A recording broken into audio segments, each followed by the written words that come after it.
Hello everyone, welcome to Suraj Online Classes. I am Manisha and today I am going to teach you the prepositions. So first of all ये देख लेते हैं कि prepositions होते क्या है। Prepositions ऐसे words होते हैं जो किसी भी noun या pronoun के आगे लगकर उसका बाकी का जो सेंटेंस होता है उससे रिलेशन बताते हैं। जैसे इसकी डेफिनेशन में है, a preposition is a word that is placed before a noun or pronoun to show its relation to some other word in the same sentence. Prepositions क्या होते हैं? ऐसे वर्ड्स होते हैं जो किसी भी नाउन या प्रोनाउन के आगे लगाए जाते हैं और वो आगे लग के उस नाउन या प्रोनाउन का सेंटेंस का जो बाकी का पार्ट है उसके साथ रिलेशन बताते हैं, उसकी पोजीशन बता देते हैं, उसके काम होने के टाइम को बता देते हैं। इस तरह की चीज़ों को जो डिफाइन करते हैं, जो वर्ड्स होते हैं, वो प्रीपोजिशंस कहलाते हैं। अब हमने समझ लिया कि इसका मतलब नाउन और प्रोनाउन के आगे ही ये वर्ड्स लगते हैं, ऐसा नहीं है। ए preposition can also be placed before a verb और एन एडजेक्टिव। हमने इसकी डेफिनेशन में बोल दिया, नाउन और प्रोनाउन के आगे लगकर उसका बाकी के सेंटेंस के साथ रिलेशन बताते हैं। बट सिर्फ नाउन और प्रोनाउन के आगे ही नहीं, वो वर्ब और एडजेक्टिव इनके आगे लगकर भी उनका रिलेशन बाकी के जो हमारा सेंटेंस का पार्ट रह जाता है उसके साथ उसका रिलेशन बताते हैं। ठीक है, ये हो गई हमारी डेफिनेशन प्रीपोजिशंस की। अब क्या होते हैं वो वर्ड, कैसे होते हैं? ऑन, इट, अंडर, ओवर, इस तरीके के वर्ड्स जो होते हैं वो प्रीपोजिशन में आते हैं। एग्जाम्पल देख लेते हैं। Somebody is standing at the gate. कोई गेट पर खड़ा है। हमने बताया था कि ये नाउन या प्रोनाउन उसके आगे लगते हैं। यहाँ पर द गेट के आगे एट लगा हुआ है, ये एट हमारा प्रीपोजिशन हुआ और द गेट एक नाउन वर्ड है। अब हमने बोला somebody is standing at the gate, तो कोई पूछेगी somebody is standing where, कि कोई कहाँ पर खड़ा हुआ है? at, ये at इस सेंटेंस को इसके साथ जोड़ रहा है।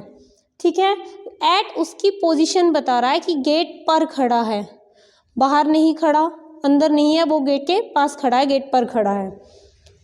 his pocket is full of money। Second example देख लेते हैं। his pocket is full of money, उसकी जो पॉकेट है वो मनी से फुल है। तो किस चीज़ से या कैसी है? जो ये ऑफ है ये हमें बता रहा है से, कि उसकी जो पॉकेट है वो मनी से फुल है। ऑफ इसका मनी का इसके साथ रिलेशन बता रहा है। ठीक है, इसको जॉइंट कर रहा है दोनों वर्ड्स को। नेक्स्ट है he has acted against me. उसने मेरे खिलाफ काम किया है। अब जो ये अगेंस्ट वर्ड है ये ही बता रहा है कि मेरे खिलाफ काम किया है। यहाँ पर कुछ और होता है, he has acted to me, for me, he has acted for me. अगर यहाँ पर ये होता तो उस पूरे सेंटेंस का मीनिंग ही चेंज हो जाता कि उसने मेरे लिए काम किया है, पर ऐसा होता ही नहीं है वर्ड। तो वर्ड क्या बना है यहाँ पर? ही हैज़ एक्टेड अगेंस्ट मी, कि उसने मेरे खिलाफ काम किया है। ठीक है, आगे हम देखेंगे इसके कि प्रीपोजिशन और एडवर्ब। कई बार कुछ वर्ड्स प्रीपोजिशन और एडवर्ब्स एक साथ मिलते जुलते से लगते हैं, पहचान में नहीं आते हैं। उससे पहले हम देख लेते हैं कि जो ये नाउन और प्रोनाउन होते हैं हमारे, जो ये नाउन और प्रोनाउन होते हैं ये क्या होते हैं? हमारा ऑब्जेक्ट होते हैं। किसका? प्रीपोजिशन का। हमेशा प्रीपोजिशन को एक ऑब्जेक्ट की नीड होती है कि उसके पास कोई ना कोई ऑब्जेक्ट हो जिसके आगे लगकर वो उसका बाकी सेंटेंस के साथ रिलेशन बताए। सबसे पहले हम देखते हैं कि वो कैसे होते हैं। ऑब्जेक्टिव बेस्ड होते हैं। प्रीपोजिशंस हमेशा ऑब्जेक्टिव बेस्ड होते हैं, चाहे वो नाउन के आगे लगे, प्रोनाउन के आगे, वर्ब या एडजेक्टिव के आगे। ठीक है, इस तरह की चीज़ों को आगे उनके लगकर उनके पास कोई ऑब्जेक्ट होगा तभी वो क्या बनेंगे? हमारे प्रीपोजिशन बनेंगे। अगर लास्ट में लगा है वर्ड, कोई भी प्रीपोजिशन चाहे अप है, अंडर है, अगर हमने वो लास्ट में लगा दिया दैट मीन्स वो प्रीपोजिशन नहीं है, वो क्या बन जाएगा? हमारा एडवर्ब बन जाएगा। अभी मैं आपको एग्जाम्पल के साथ इसका डिफरेंस बताती हूँ। कि इसमें डिफरेंस क्या होता है।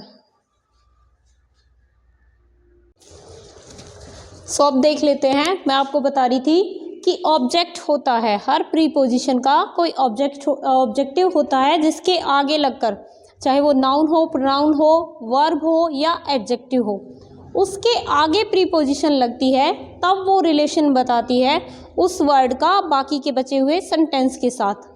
सो एग्जाम्पल के साथ देख लेते हैं। The children are playing in the park. जो ये है इन, ये हमारी प्रीपोजिशन हो गई, और द पार्क, ये जो पीछे का सेंटेंस है, पीछे के वर्ड है, ये नाउन है हमारा पार्क। सो नाउन के आगे ये जो वर्ड लगा है ये हमारा हो गया प्रीपोजिशन, और ये हो गया हमारा ऑब्जेक्टिव। प्रीपोजिशन हमेशा ऑब्जेक्टिव के साथ लगती है। अब हमें ये जानना क्यों ज़रूरी है, आगे चल के जब हम डिफरेंस देखेंगे एडवर्ब और प्रीपोजिशंस में। सो ये हमारी प्रीपोजिशन हो गई, और बाकी का ये पीछे वाला जो वर्ड है ये हमारा ऑब्जेक्टिव हो गया।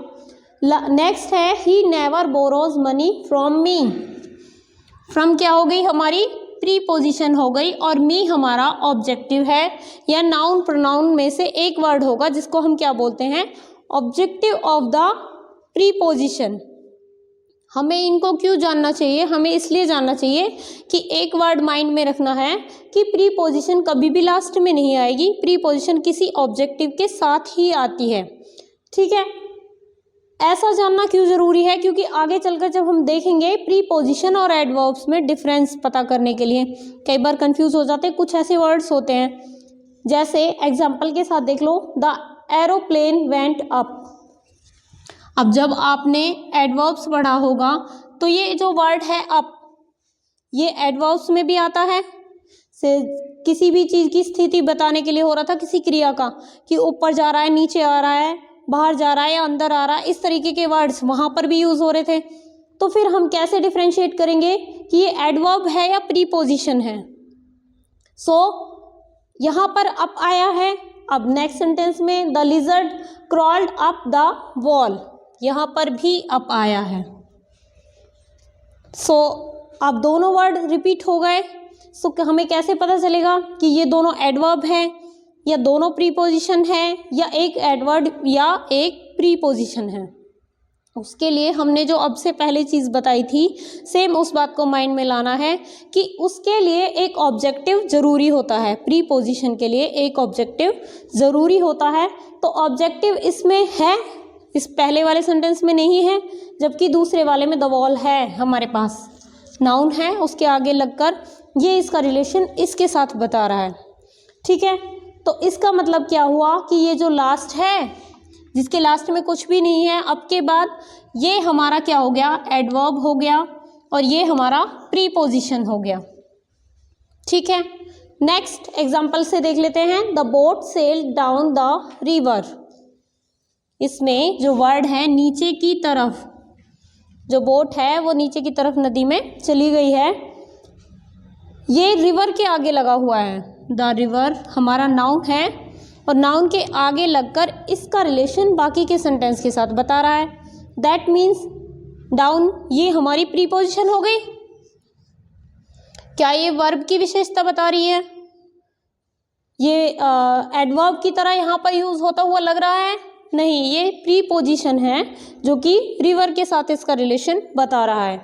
नेक्स्ट में भी डाउन है, बट डाउन के बाद कोई भी एक्स्ट्रा वर्ड नहीं है।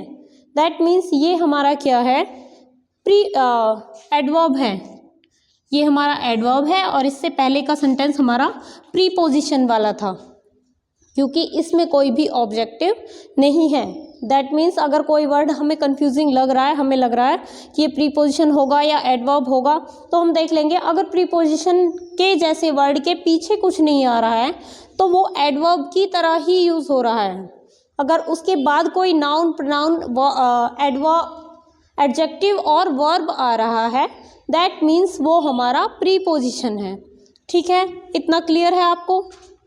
उसके बाद आते हैं इसके टाइप्स पे कि हमारे प्रीपोजिशन कौन कौन से और कैसे कैसे होते हैं। कुछ प्रीपोजिशंस हमारे पोजीशन बताते हैं, प्री प्री मतलब बिफोर और पोजीशन मतलब उसकी स्थिति। तो किसी भी काम की स्थिति को जो बताते हैं, जो वर्ड किसी भी सेंटेंस में स्थिति बताते हैं वो हमारे प्रीपोजिशंस होते हैं, चाहे वो टाइम की स्थिति हो या प्लेस की हो। तो एक एक करके आगे हम इन्हीं के बारे में पढ़ेंगे कि ये क्या होते हैं। सबसे पहले प्रीपोजिशंस के जो काइंड्स मैं आपको बता रही थी कि डिफरेंट रिलेशंस होते हैं। Preposition tells us different relations. Preposition हमें, जो मैंने बताया था कि नाउन या प्रोनाउन का बाकी के सेंटेंस के साथ उसका रिलेशन बताती है। तो सबसे पहले इसके दो तीन टाइप्स होते हैं। तो सबसे पहला जो है रिलेशनशिप इन प्लेस और स्पेस, किसी भी वस्तु की स्थिति बताने के लिए, वस्तु या व्यक्ति की जब कोई स्थिति बताती है जो प्रीपोजिशन, वो होती है हमारी रिलेशनशिप वाली प्रीपोजिशन। जैसे एग्जाम्पल देख लो, kitty ran outside the house. जो किटी है वो घर के inside the house, ran inside the house, वो घर के भीतर दौड़ रही है, मतलब एक पर्टिकुलर एरिया है और वो उसके अंदर है। तो इनसाइड हिंदी में हम बोलते हैं भीतर। ये एक एक करके मैं आपको एग्जाम्पल के साथ एक्सप्लेन करती जाऊंगी, इनको अलग अलग से नहीं लिखवाऊंगी कि इनसाइड इसका क्या यूज़ होता है, कहाँ पर यूज़ होता है, क्योंकि आप एक बेटर अच्छे तरीके से समझ पाओगे विद एग्जाम्पल। एक एक करके आपको क्लियर किया जाएगा। जैसे इनसाइड, इनसाइड कहाँ पर आएगा, जब एक पर्टिकुलर एरिया होगा और उसके अंदर की बात हो रही है, भीतर, जब उसके भीतर वो मूविंग पोजीशन में है या प्लेस वहाँ पर ही स्थित है, दोनों ही कंडीशन में हम इनसाइड का यूज करेंगे। ठीक है, भीतर हिंदी में क्या बोलते हैं इसको, भीतर। इनसाइड हमारा पहला प्रीपोजिशन हो गया। सेकंड है the cat jumped onto the table. Onto, ये हमारा सेकंड प्रीपोजिशन है, ऑन टू। अब कैट ने टेबल पर जंप किया, कैसे जंप किया होगा, वो यहाँ पर है कैट और यहाँ पर टेबल है, नीचे टेबल है, ये यहाँ से जंप करके ऊपर से नीचे की तरफ जब आएगी, प्रॉपर पूरे तरीके से वो उसके ऊपर आएगी, हवा में नहीं, इसके ऊपर से जंप नहीं किया है, इसके ऊपर जंप किया है, मतलब वो यहाँ आकर ही इसी पे आके रुकेगी कैट जंप करके टेबल के ऊपर। ठीक है, तो ये होगा हमारा, ये कौन सी कंडीशन में यूज होता है, जब इस तरीके की कंडीशन बताई जाए कि यहाँ से यहाँ पर जंप कर लिया। ठीक है, सेकंड प्रीपोजिशन हो गई हमारी। Third, Chintu ran through the gate. Through, third में हमारी कौन सी आ गई, ये जितने भी अंडरलाइन होते जा रहे हैं ये आपकी प्रीपोजिशंस हैं। हर एग्जाम्पल में अलग अलग प्रीपोजिशन यहाँ पर राइट डाउन हुई है। तो जो ये थ्रो है वो गेट से कैसे बाहर निकला, इस तरीके का गेट है और यहाँ अंदर से वो आ रहा है, इस तरीके से वो बाहर आया है, गेट के अंदर से वो बाहर निकला है, उसके द्वारा, हिंदी में इसकी हिंदी बनती है इसकी थ्रो की, उसके बीच में से, वहां से निकल कर आया। ठीक है, तो ये हो गई हमारी थर्ड प्रीपोजिशन। नेक्स्ट है he dive into the swimming pool. वह स्विमिंग पूल में कूद गया, उसने डाइव किया। तो स्विमिंग पूल में हम इसे ऑन क्यों नहीं बोल सकते, ऑन ऐसी कंडीशन में बोला जाता अगर इस तरीके की कोई चीज आती और वो उसके ऊपर यहीं रुक जाता तो ये ऑन बोलते, बट इसमें क्या होगा, स्विमिंग पूल के तो वो अंदर जाएगा। इसका मतलब हमने यहाँ पर इनटू, इनटू की मतलब हिंदी में क्या बोलते हैं, में, और में कैसी कंडीशन आती है, जब वो उसके अंदर तक जाता है। ठीक है, ये हो गई हमारी नेक्स्ट प्रीपोजिशन, फोर्थ नंबर की इनटू। फर्स्ट में क्या थी, inside, onto, through, into. चारों को एग्जाम्पल के साथ बता दिया कि कैसे कैसी कंडीशन में ये कहाँ कहाँ पर यूज हो रहे हैं, कैसा रिलेशन बनाने के लिए हम इनको बताते हैं। नेक्स्ट है Deepa looked towards the sky. तो जो ये टुवर्ड्स है ये हमारी नेक्स्ट प्रीपोजिशन हुई।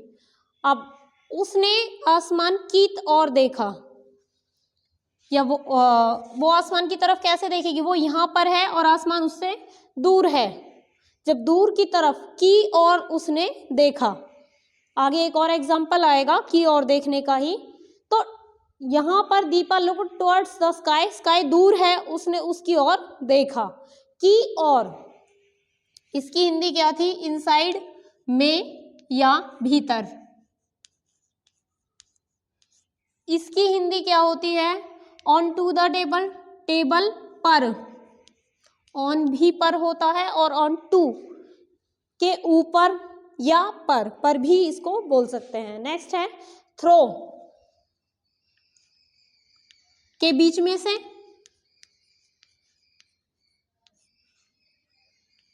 या सिंपल से भी बोल सकते हैं क्योंकि वो गेट से निकल कर आ गया, इस तरीके से भी बोल सकते हैं। इतना बड़ा नहीं बोलते कि के बीच से, पर एग्जैक्ट मीनिंग यही आता है। नेक्स्ट है इनटू, इनटू का मतलब हिंदी निकालेंगे तो में बनता है, और कैसी कंडीशन में, इन भी में बनता है। ये इनटू एक जगह से दूसरी जगह छोड़कर उसके पूरा अंदर तक वो गया है, तो इनटू। नेक्स्ट है टुवर्ड्स, की ओर, की ओर। एक एक प्रीपोजिशन यहाँ पर क्लियर होता जा रहा है आपका। आगे देखिए, the squirrel jumped of the tree, of the squirrel jump of the tree, उसने ट्री से, ऑफ आएगा, ट्री से जंप किया। तो ये ऑफ द, ऑफ क्या हुआ हमारा, प्रीपोजिशन है, कैसी, से, कैसे जंप किया, उसने पेड़ को, एक पेड़ से है वो, और वो नीचे की तरफ अगर जंप कर रही तो उसने पेड़ को पूरे तरीके से छोड़ दिया है। ये पेड़ है सपोज करो, और वो उसने यहाँ से जंप किया है, तो उसने इस कंडीशन में यहाँ से छोड़ दिया है उस पेड़ को, ऑफ, छोड़ देना, ठीक है। नेक्स्ट है the horse is jumping over the hurdle, जो हॉर्स है वो हर्डल के ऊपर से जंप कर रहा है। ऑन द हर्डल नहीं आएगा क्योंकि वो उसके ऊपर जंप नहीं कर रहा प्रॉपर। मैंने आपको बताया था यहाँ पर ऑन, ऑन टू था, एक इस तरीके का हर्डल बना होता है, तो हॉर्स उसके इस तरीके से जंप कर रहा है, मतलब उसको टच नहीं कर रहा है, छू नहीं रहा, पर उसके ऊपर से जंप कर रहा है। ऑफ भी नहीं है, वो उसे छोड़ भी नहीं रहा, इस तरीके से उसके ऊपर से निकल कर गया है। तो यहाँ पर ये जो चीज़ें कंडीशन होती है, यहाँ पर हम ओवर का यूज करते हैं। अगर ये इसको छूता, ये इसके ऊपर जंप करता हॉर्स, तो यहाँ पर क्या बन जाता हमारा, ऑन, ठीक है। ऑन में और ओवर के यूज में डिफरेंस पता चला। ऊपर ही कोई चीज होती है, अगर वो उससे टच कर रही है तो ऑन, और ऐसे हवा में है तो ओवर। आई होप आपको क्लियर हो गया होगा यहाँ तक, ओवर तक, कि ओवर और ऑन में क्या डिफरेंस है। नेक्स्ट है mom parked her car outside the gate, mom ने अपनी कार को गेट के बाहर पार्क कर दिया है।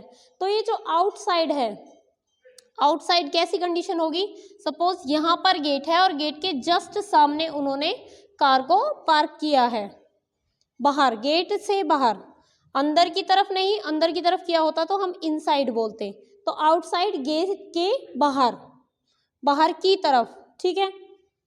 नेक्स्ट है साक्षी लुक्ड एट द फ्लावर्स, अब देखो वही कंडीशन, एट, जो मैंने आपको बताया था कि यहाँ पर टुवर्ड्स आ रहा था, इसमें भी यही आ रहा था, Deepa looked towards the sky और एट द फ्लावर्स। इसमें डिफरेंस क्या हुआ कि यहाँ पर उसने दूर की तरफ देखा और यहाँ जो फ्लावर्स है वो उसके बिल्कुल पास होंगे, या तो उसके हाथ में ही फ्लावर्स हैं तब हम बोलेंगे लुक्ड एट द फ्लावर्स।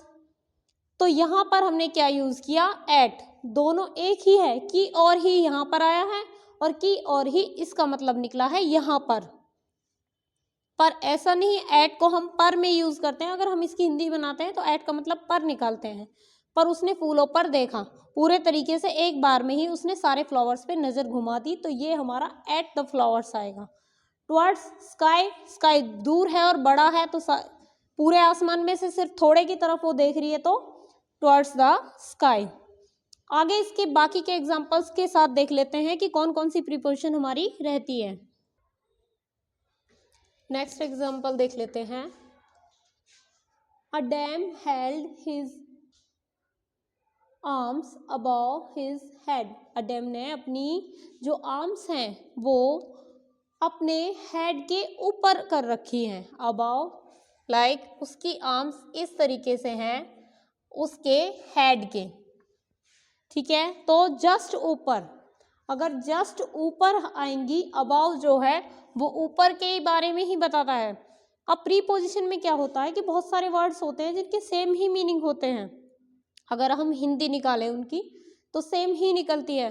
फिर हमको कैसे पता चलता है कि पोजीशन कहाँ पर है, इसीलिए मैं आपको पिक्चर्स के साथ बता रही हूँ कि जो अबाव है, अबाव उसके जस्ट ऊपर ही आएगा। सिर के ऊपर की तरफ अगर उसकी आर्म्स जाएंगी तो वो अबाव में आएगा, ठीक है।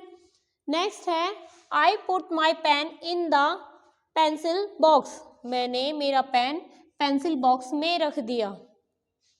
अब इन और इनटू, इनटू में वो बाहर से आकर अंदर की तरफ गया था और इन मतलब पेंसिल बॉक्स है उसके अंदर। इनसाइड भी आया था, वो घर के भीतर का के बारे में बता रहा था। ये क्या है, आई पुट माई पेन, तो मैंने मेरा पेन किस में रख दिया, इन द पेंसिल बॉक्स में, पेंसिल बॉक्स के अंदर। इसका मतलब क्या आएगा, में। नेक्स्ट है, ये हमारा प्रीपोजिशन है। यहाँ पर प्रीपोजिशन क्या था, अबाव, इन, अबाव, इस तरीके से। नेक्स्ट है there was a wall against the tree. तो जो अगेंस्ट है ये हमारा प्रीपोजिशन है। ये बता रहा है कि ट्री के अगेंस्ट में एक वॉल है। अगेंस्ट मतलब ट्री है और उसके जस्ट पीछे या जस्ट आगे एक वॉल है। फ्रंट बिहाइंड भी बोल सकते हैं, पर एक जैसे गैप आ जाता है कि उसके अपोजिट टाइप में अगेंस्ट। इससे पहले एक स्टार्टिंग में सेंटेंस बताया था मैंने, तो उसमें भी था कि ही एक्टेड अगेंस्ट मी, उसने मेरे खिलाफ काम किया। तो यहाँ पर ट्री के खिलाफ तो कुछ नहीं होगा, पर इसमें क्या बता रहा है, ये अगेंस्ट उसके ऑपोजिट डायरेक्शन के बारे में बता रहा है। There was a stain below the pocket. Below, below का मतलब होता है नीचे। अब नीचे अंडर नहीं, अंडर वाला नीचे नहीं, लाइक ये शर्ट है, इसकी पॉकेट है और इसके नीचे, इसके नीचे यहाँ पर स्टेन है, इसको हम क्या बोलेंगे, बिलो। इसके ऊपर होता अबव भी बोल सकते थे, ठीक है। इस तरीके से ये जो बिलो है, नीचे, इसका हिंदी निकालेंगे तो नीचे ही आता है, पर नीचे में भी बहुत सारे वर्ड्स होते हैं जिनका अलग अलग वर्ड्स की मीनिंग के अकॉर्डिंग यूज किया जाता है, ठीक है। नेक्स्ट है look at the board at the front gate, कि फ्रंट गेट का जो बोर्ड है उसकी तरफ देखो। हमें कौन से बोर्ड की तरफ देखना है, जो फ्रंट गेट पर है। एट का मतलब यहाँ पर क्या है, पर। फ्रंट गेट पर जो बोर्ड लगा है उसको देखने के लिए बोला जाता है, तो यहाँ पर एट का यूज हुआ है। हिंदी में हम इसको क्या बोलते हैं, पर। गेट है, गेट के ऊपर बोर्ड लगा हुआ है, या गेट के यहाँ पर भी आसपास भी लगा होगा तो भी हम वही बोलेंगे कि वहां पर जो बोर्ड है उसको देखो, ठीक है। नेक्स्ट है please wait for me at the entrance of the park. यहाँ पर भी एट आ रहा था और यहाँ पर भी एट आ रहा है, और यहाँ पर भी हम इसको हिंदी में पर ही मानते हैं, तो भी इसका जो मीनिंग है हमें पता चल जाएगा कि मेरे लिए वेट करना कहाँ पर, जो पार्क की एंट्रेंस है वहां पर, मेरे लिए पार्क की एंट्रेंस पर वेट करना। तो पर यहाँ पर ये एट है, ठीक है। एट का यूज किसके लिए हुआ है, वहां पर। नेक्स्ट है the teacher is on the page number 92। अब हम आएगा वही सेम मीनिंग इसका भी, जो मैं बोल रही थी कि अगर हिंदी में ट्रांसलेट करेंगे तो यहाँ पर भी इसका मीनिंग पर ही आएगा। टीचर पेज नंबर 92 पर है, पर यहाँ पर हम एट यूज नहीं कर रहे, एग्जैक्ट पेज नंबर दे रखा है और हमने बोल दिया ऑन, कि कौन से पेज नंबर पर है, ऑन पेज नंबर 92। तो ये डिफरेंस होता है, ये जगह का नाम है और ये एग्जैक्ट पेज का नाम बताया हुआ है यहाँ पर, तो यहाँ पर हमने ऑन यूज़ किया। ठीक है, आगे जो प्रीपोजिशन होती है टाइम की, हम उनके बारे में देख लेते हैं कि वो कौन कौन सी होती हैं। सो नेक्स्ट देख लेते हैं रिलेशनशिप इन टाइम। अब से पहले हम रिलेशनशिप बता रहे थे प्लेस का, कि कौन सी चीज़ कहाँ पर होती है, वो आंसर कर रही थी वेयर का। क्वेश्चन पूछा जाए वेयर, कहाँ पर आ रही है, कहाँ से जा रही है, या कहाँ पर वो है फिलहाल, तो उसका आंसर जो जिनमें मिलता है वो प्रीपोजिशन थी हमारी, रिलेशनशिप बता रही थी प्लेस का। अब रिलेशनशिप बताया जा रहा है, प्रीपोजिशन ही बता रही हैं किसका, टाइम में, कि टाइम में इनका कौन सा काम कहाँ कितने बजे या किस समय हुआ है, वो जो प्रीपोजिशन बताती है वो प्रीपोजिशन होती है प्रीपोजिशन ऑफ टाइम। अब से पहले चल रही थी प्लेस वाली, वो आंसर कर रही थी वेयर का। ये आंसर करेंगी अगर पूछा जाए क्वेश्चन कि व्हेन, कब। एग्जाम्पल देख लेते हैं। She gets up at 5 o'clock in the morning, वो सुबह 5 बजे उठती है सुबह में। इसी सेंटेंस में दो हो गई हमारी प्रीपोजिशंस इन। अब इसका कैसे पता लगाएंगे, ये एट है और ये यहाँ पर एट क्यों नहीं आया और यहाँ पर इन क्यों नहीं आया। तो मैंने आपको एक एक इनकी हिंदी बताई थी, तो यहाँ पर था एट का मतलब हम पर पढ़ रहे थे इसकी हिंदी एट की, और इनकी में, सुबह में 5 बजे उठती है। अब इस एट का तो कोई हिंदी ही नहीं आई जब हमने इसको हिंदी में ट्रांसलेट किया, तो यहाँ 5 बजे पर बोलेंगे क्या इसको ऐसे ही। जो एट है अगर एग्जैक्ट टाइम दिया हुआ है, कोई टाइम पीरियड, छोटे टाइम पीरियड जो कि एग्जैक्ट दिया हुआ है, 5 बजे, कितने भी बजे हो, 6 बजे हो, 7 बजे हो, एट 7 o'clock, एट 8 o'clock, वहाँ पर हम एट का यूज़ करते हैं जहाँ पर एग्जैक्ट टाइम दिया होता है। बट इन बड़ा पीरियड ऑफ टाइम, दिन के अंदर ही, चाहे इन the morning, in the evening, in the afternoon, उनके साथ हम इन का यूज़ करते हैं। एग्जैक्ट टाइम के साथ एट का, और बड़े कोई टाइम पीरियड दे रखा हो जैसे in the morning, in the afternoon, इसमें हम इन का यूज़ करते हैं। कोई भी टाइम है दिन के तीनों समय में से, चारों में से। एट द नाइट, नाइट के साथ एट का यूज़ होता है। My mother works in her boutique from 10 to 5। From, in तो वही प्लेस वाली में आ गया कि अपने बुटीक में, वहाँ पर at her boutique, in her boutique, अपने बुटीक में वो काम करती है फ्रॉम 10 to 5। तो यहाँ पर हम फ्रॉम को देख लेंगे क्योंकि हम यहाँ पर टाइम वाली चीज़ों की बात कर रहे हैं। तो फ्रॉम 10 से 5 बजे तक वो काम करती है, इतने बजे से इतने बजे तक। ऐसी जब बातें आ रही हो तो वहाँ पर हम क्या यूज़ करते हैं, फ्रॉम का यूज़ करते हैं, इतने बजे से इतने बजे तक। और फ्रॉम का भी हम हिंदी में क्या लगाते हैं, से। अगर मोस्ट वर्ड्स के साथ हम हिंदी को लर्न कर ले तो बहुत सारी चीज़ें तो ऐसे ही सॉल्व हो जाती है कि हमें इसकी हिंदी पता है, से। तो यहाँ पर ऑब्वियसली से ही आना चाहिए। देयर आर 31 days इन जुलाई, यहाँ पर जुलाई में इतने दिन होते हैं। हम हिंदी में भी ऐसे ही बोलते हैं, अगस्त में इतने दिन होते हैं, जुलाई में इतने दिन होते हैं। तो मंथ्स के नेम के साथ हमेशा इन ही आता है। जैसे in the morning, in the evening आ रहा था, ऐसे ही मंथ्स के नेम के साथ भी क्या आ रहा है हमारा, इन आ रहा है। अगर डेज नेम हो तो ऑन आता है, क्योंकि वो एग्जैक्ट डे के बारे में बात हो रही है। एग्जैक्ट टाइम की बात होती है, एट आता है। We celebrate Gandhi Jayanti on 22 October. मैंने बता दिया कि एग्जैक्ट डेट आएगी तो ऑन आएगा, और एग्जैक्ट टाइम आएगा, एट आएगा। कि क्लॉक का कोई भी टाइम बता रखा है, 6 o'clock, 7 o'clock, वहाँ पर एट आएगा, eight 6 o'clock, eight 7 o'clock। But अगर कोई डेट दी हो, जैसे यहाँ पे 2 अक्टूबर दे रखा है, ऑन 25 जुलाई, कुछ भी अगर एग्जैक्ट डेट दी हुई होती तो वहाँ पर ऑन आता।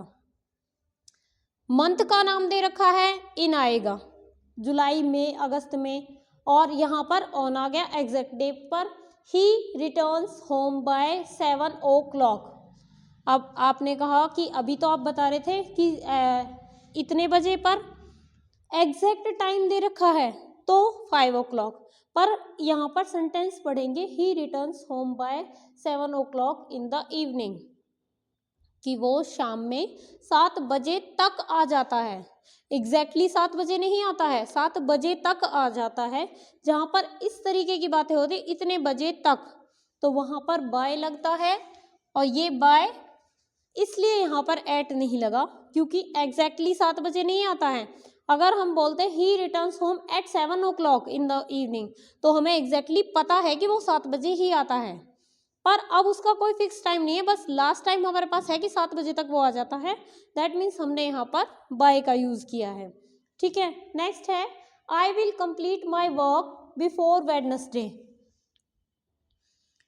मैं अपना काम वेडनेसडे से पहले तक पूरा कर लूँगा। वेडनेसडे आने से पहले तक, बिफोर का मतलब तो पहले ही होता है, तो यहाँ पर ये क्या कह रहा है कि मैं अपना काम वेडनेसडे से पहले तक मैं कर लूँगा, वेडनेसडे आने तक मैं अपना काम कर लूँगा। यहाँ पर भी तक है और यहाँ पर भी तक ही इसका मतलब निकल रहा था, बाय का भी और यहाँ पर भी।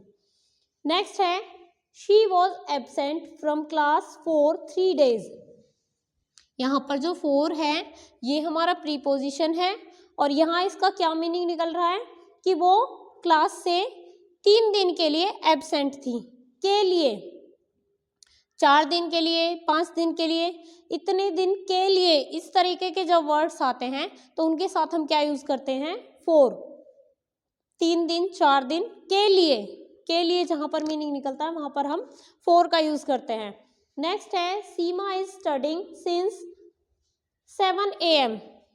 अब वही चीज आ रही है, यहाँ पर भी यही आएगा कि आप तो बोल रहे थे कि जहां पर क्लॉक का टाइम दिया हो वहां पर एट ही यूज कर रहे थे, तो हमें टाइम देखते ही प्रीपोजिशन ऐड नहीं कर देनी है, हमें सेंटेंस का मीनिंग भी निकालना है कि क्या कहना चाह रहा है। अगर हम बोलते सीमा स्टडीड एट 5 o'clock एग्जैक्ट, हम उसका टाइम बताते। यहाँ पर हम टाइम तो बता रहे हैं पर हम एग्जैक्ट टाइम क्या बता रहे हैं कि वो 7 बजे से पढ़ रही है। यहाँ पर सिंस का मतलब क्या हुआ, से, तब से। अगर कोई एग्जैक्ट टाइम दिया होता है कि तब से, इतने बजे से ये काम हो रहा है, तो वहाँ पर हम क्या यूज़ करते हैं, सिंस का यूज़ करते हैं।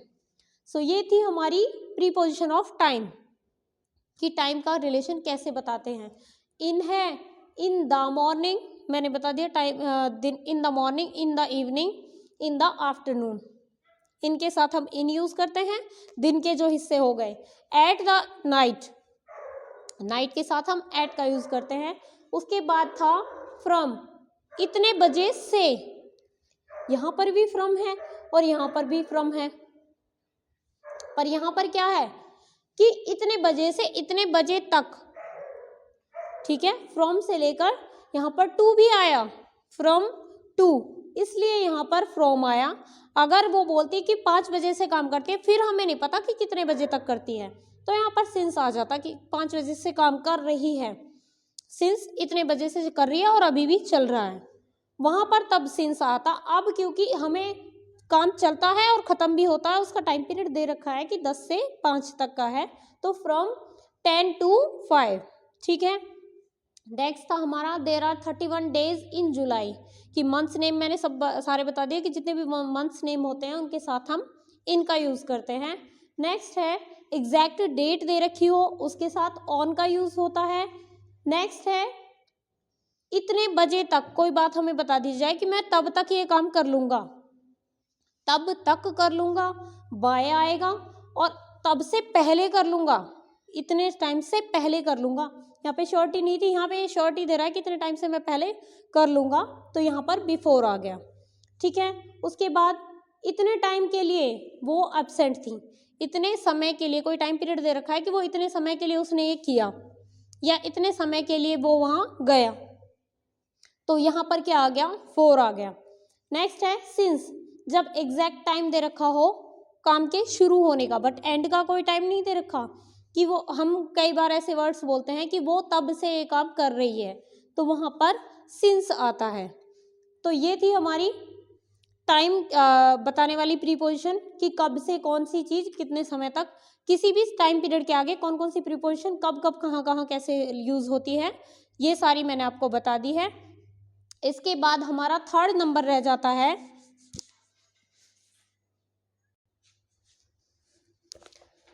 नेक्स्ट आते हैं बाकी के रिलेशंस पर। पहले हम टाइम का रिलेशन देख रहे थे और प्लेस का रिलेशन देख रहे थे। अब है कुछ अदर रिलेशंस होते हैं, जैसे कि मैनर, कि किसी काम को कैसे किया जा रहा है। एडवर्ब में जैसे हमें बताया जा रहा था, सेम ऐसे ही। तो यहाँ पर अगर कोई प्रीपोजिशन मैनर बता रही है, जैसे I solve the sum without any difficulty. Without का मतलब होता है के बिना। वही मैं आपको बता रही थी कि प्रीपोजिशंस की हिंदी एक साथ अगर रिवाइज अप माइंड में करते चलेंगे, सबकी हिंदी मैंने आपको एक एक करके बताई है, तो अधिकतर हम जो वर्ड्स हैं उनमें अपने आप ही प्रीपोजिशन ऐड कर सकते हैं।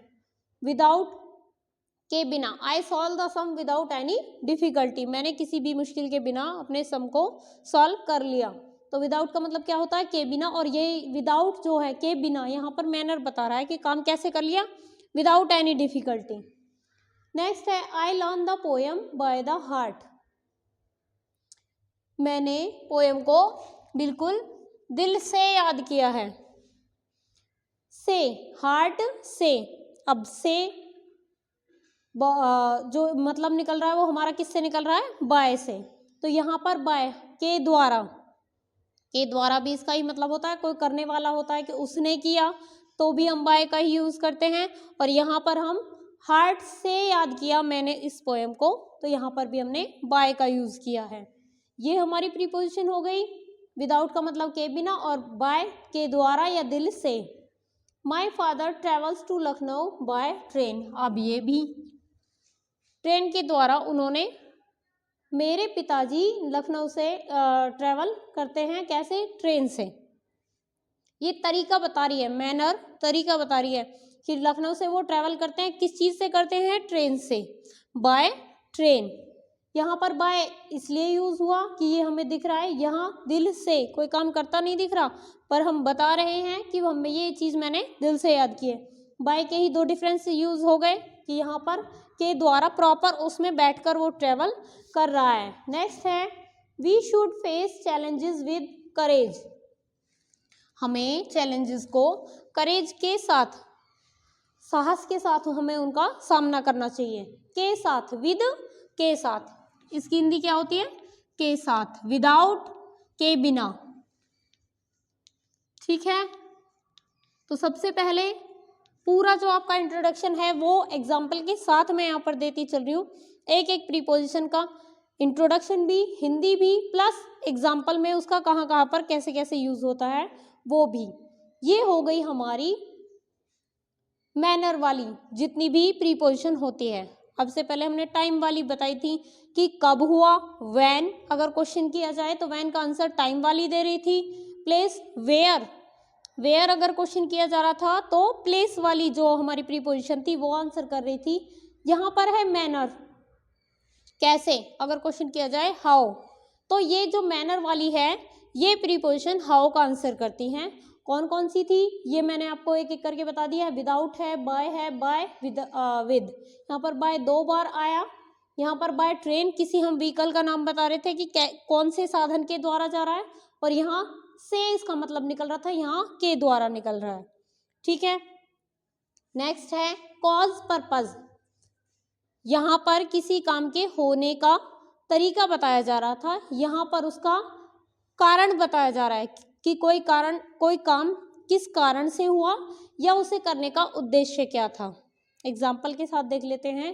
He died of heart, he died of heart attack, कि वो हार्ट अटैक से मर गया। इसका मतलब भी क्या होता है, से, पर ये कारण बता रहा है कि वो कैसे मर गया, हार्ट अटैक से। तो ये जो से है ये यहाँ पर ऑफ है। नेक्स्ट है कारण बता रहा है ये। नेक्स्ट देखो, she is doing a lot for the welfare of blind, कि वो जो अंधे लोग होते हैं उनकी भलाई के लिए बहुत सारे काम कर रही है। तो यहाँ पर ऑफ, और यहाँ पर फॉर द, ऑफ जो है ये तो हमें बता दिया कि ब्लाइंड के बारे में बता रहा है कि ऑफ वेलफेयर ऑफ ब्लाइंड, किसकी वेलफेयर के लिए, ब्लाइंड्स की। यहाँ पर ये ऑफ तो ये वाला हो गया, पर हम यहाँ पर पर्पस वाला देख रहे हैं तो पर्पस वाला हो गया for. She is doing a lot, वो बहुत कर रही है, किसके लिए, for the welfare of blind, के लिए। यहाँ इसका मतलब क्या निकलता है, के लिए। हम क्वेश्चन पूछे किसके लिए तो आंसर में के लिए ही आता है, इसलिए। हम क्वेश्चन पूछे कि कैसे हो गया तो आंसर ऐसे हो गया, ये बताते हैं तो से। ठीक है, अगर हम इनका हिंदी मीनिंग निकाल के देख लेते हैं तो ऑलमोस्ट हमारा क्लियर हो जाता है। नेक्स्ट है, ये हो गए मैनर वाले, ये कॉज और पर्पस वाले कि कोई उद्देश्य बताते हैं तो कौन कौन से प्रीपोजिशन होते हैं और उनका कहाँ पे कैसे यूज होता है। नेक्स्ट है एजेंसी या इंस्ट्रूमेंट, कौन से साधन के द्वारा कोई चीज करी जा रही है। I learn about it through my friend, हम जो कोई भी स्रोत है, साधन है, हम वो बताते हैं कि हमने ये चीज़ यहाँ से की या यहाँ से सीखी, तो वो कौन से होते हैं, एजेंसी और इंस्ट्रूमेंट वाले प्रीपोजिशन होते हैं। जैसे I learn about it through my friend, मैंने इसके बारे में मेरे दोस्त से सीखा है। एक थ्रो मैंने स्टार्टिंग में आपको बताया था कि थ्रो द गेट, कि वो गेट के द्वारा निकल गया, वहाँ पर भी वो साधन ही था, पर वो एक जगह से दूसरी जगह की मूवमेंट के बारे में बता रहे थे कि वहाँ से निकल गया। यहाँ भी इसका मतलब से ही है, पर यहाँ पर ये क्या बता रहा है, साधन बता रहा है, एजेंसी जो है कि तुम्हें ये चीज़ कहाँ से सीखी, तुमने ये कहाँ से सीखा, तो यहाँ से, इसका मतलब क्या होता है, से। थ्रो मेरे दोस्त से, और वहाँ उसका मतलब वहाँ पर भी से था कि वो गेट से निकल गया, पर वो मैंने एग्जाम्पल के साथ आपको पिक्चर्स के साथ बताया था कि कैसे निकलता है जब हम थ्रो लगाते हैं। ठीक है, नेक्स्ट है some trains are run by electricity, by यहाँ पर भी आया, बाय अब से पहले 2 बार यहाँ पर भी आ चुका है, by heart attack, by train, और यहाँ पर है रन बाय इलेक्ट्रिसिटी। कुछ ट्रेन्स इलेक्ट्रिसिटी से चलती हैं, यहाँ पर इसका मतलब क्या हुआ, से या के द्वारा, सेम मीनिंग वही है। तो अगर आप हिंदी इसकी भी लर्न कर लेते हो, यहाँ पर के द्वारा कि वो ट्रेन के द्वारा आते हैं, सेम यही है कि वो इलेक्ट्रिसिटी के द्वारा चलाए जाते हैं। ठीक है, ये हो गए हमारे एजेंसी और इंस्ट्रूमेंट वाले प्रीपोजिशंस। इसके बाद 2 और रह जाते हैं आपके लास्ट।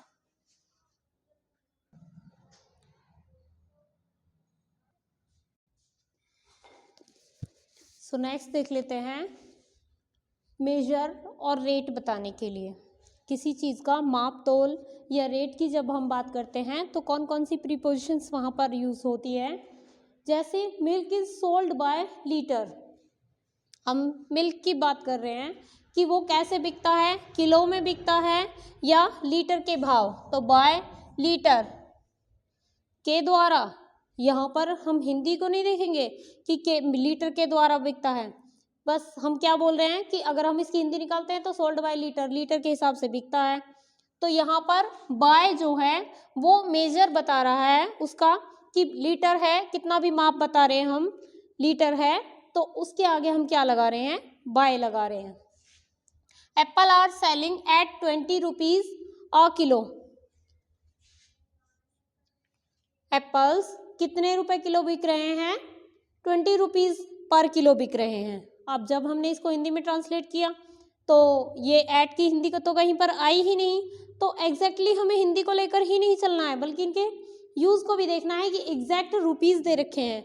जैसे एग्जैक्ट टाइम दे रखा था वहाँ पर हमने ऐड का यूज़ किया था, ऐसे ही एग्जैक्ट जब हमें अमाउंट दे रखी है कि इतने रुपए के भाव, इस तरीके से हिंदी आ रही है तो वहाँ पर हमने एट का यूज़ किया। नेक्स्ट है सोर्स, ओरिजिन, इन्फ्लुएंस। नेक्स्ट है these lines are from Rabindranath Tagore poem, ये लाइन्स रविन्द्रनाथ टैगोर की पोएम से हैं। से, फ्रॉम, से, इसकी हिंदी फ्रॉम की होती है से, और ये लाइन्स कहाँ से हैं, रविन्द्रनाथ टैगोर की पोएम से ली गई हैं। अगर हम इस तरीके से बोलें तो ये कहाँ से है, फ्रॉम, हमने इसको यूज़ किया। We get heat and light from the sun, same वही हिंदी आ रही है। फ्रॉम हमने हिंदी को याद कर लिया, तो हम सन से हीट और लाइट हमें मिलती है। कहाँ से मिलती है? सन से। सन जो से है उसको हम किस में लिखेंगे? फ्रॉम में। ठीक है, नेक्स्ट है from her looks I could figure out how excited she was. वही चीज़ आ गई सीधी सी, हिंदी में ट्रांसलेट किया कि उसके लुक्स से मैंने उसे पहचान लिया कि वो कितनी एक्साइटेड थी। तो फ्रॉम जो है वो से है, फ्रॉम हर लुक्स उसके लुक्स से, तो यहाँ पर हमने फ्रॉम लगा दिया। ये भी वही चीज़ है से, तीनों में यहाँ पर से ही आया है।